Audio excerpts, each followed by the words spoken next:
Welcome to Dr. Dana's Show and Tell. I'm Dr. Dana Churchill. I'll be your host today. And I have a guest today that you don't normally get to see this part of their life.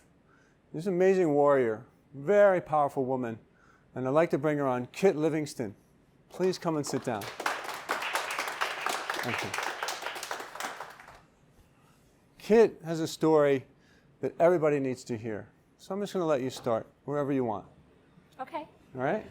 So in 2015, I was diagnosed with aggressive stage 2 hormone-positive breast cancer, and it was recommended that I start chemotherapy right away because of the aggressiveness of it. And immediately I knew that that wouldn't work for me. I wasn't even able to take anything stronger than an Advil. I used to get really, really sick from any kind of medication. So I went home and started researching and found hope in alternative treatment. So I started juicing immediately, and I applied, did 2 coffee enemas every day, in the morning and at night. Every day? Yes, and drank a gallon of water. And also ate, in hindsight, this probably wasn't the best approach, but a lot of raw food, right? The digestive system takes, it's a lot of work to digest raw food. But anyway, based on what I was reading, that's what I felt like I needed. Powerful enzymes, though, vitamins, minerals, nutrients, so straight shot to the system. Great.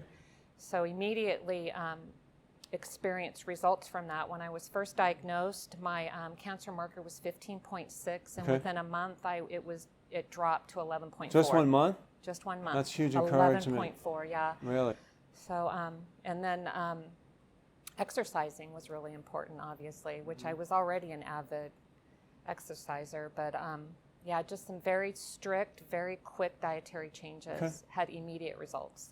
And did you go to any specialist or anybody, I mean, did you do any IV therapy like vitamin C or ozone or the things kind of we know about now? Yes, I had to go to Mexico for that, though I couldn't find a doctor here. I mean, there are doctors here that do ozone and vitamin C therapy, but as you know, it's very, very expensive. So there was a microbiologist in Mexico that I worked with. I literally moved to Ensenada for 6 weeks. He was doing some kind of labs, looking carefully at some, was it markers other than just like CEA and things like for cancer or breast cancer? No, he was just looking at that. Okay. Yeah. Okay, Or awesome. that's all he shared with me.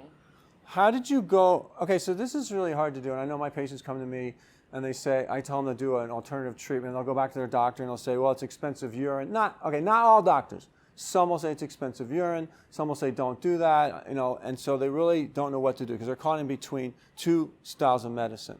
How did you completely say no to the medical orthodoxy and just, it's not easy? Well, I just kind of listened to what my body needed. Okay. And through all the research, there was a lot of things that I read about, and what felt right, I applied it. I know that sounds crazy. No, and if you have incredible intuition, like laser-like intuition, you listen to it, and you've done the work, like you said, Louise Hay, that kind of soul work, which I started so many years ago, 25 years, 30 years ago, so. Yeah, so just really in tune with my body and listened to what it needed, and I applied it, and ended up getting really great results. Surprising to even myself. Right. Because I really, in the mix of it, right, you're nervous, you're scared, it's cancer, so I wasn't sure, absolutely sure, but I applied it because it felt right. And well, you have like a trial and error. If it's not going to work within a few weeks, then maybe do something else, of course. Pivot, right? Yeah. Sounds like you had a lot of faith. I did. Good. Yeah. The book I brought in today, I wanted to mention that I've taken on some cancer patients, and this is just one of the modalities I use, but it's written by A.U. Ramakrishnan, who broke away from the regular homeopathic orthodoxy of usually just one remedy per person, the constitutional remedy. He's using 2 remedies at very high dose. One of them is organ-specific remedy for the cancer, and the other is a no-sode.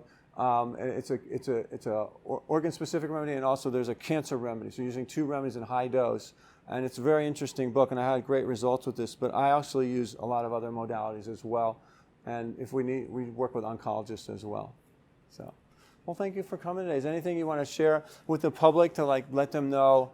Because what you've been through, there's not many patients I can find like this. So tell us, how many people are suffering from breast cancer out there probably and are terrified. What's your message to them? It's gut health. And we can't. You mean the gut, like the gut here? The microbiome. Why? It's the Western food diet. My breasts are here, my gut's here. Right. So there's a lot of bacteria that literally, I think they're going to discover at some point in the near future that this literally is our first brain. Okay. This communicates. First, not second. Yeah. Communicates everything to the brain. Yeah. Right. But there's specific microflora that do specific things, like Akkermansia that we discussed regulates insulin and obesity. So if you have gut dysbiosis, if you have leaky gut, which I think probably 90% of the population in the United States does because of the diet, it's processed food, sugar, it's held trauma. The SAD diet, standard American diet. Exactly, it's causing a lot of inflammation. It starts with inflammation, and then the gut then becomes inflamed. You then start suffering from malabsorption, which was my problem. And you don't have to have these big glaring symptoms, right? Leaky gut could be happening underneath the surface without even your awareness. So it's really important to just eat really organic, whole food ingredients and stay away from the processed food. Before we leave, I just want to mention one thing. Get your iodine levels checked, because a lot of breast cancer has either partially resolved or fully resolved with using high-dose iodine. And that you need to talk to a doctor about that. But Bronstein has done a lot of work, Dr. Bronstein, on this. So definitely check that out. All right. Pleasure having you, Kit. Thank you for coming on. Thank you.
Mother plans a party for the son coming home.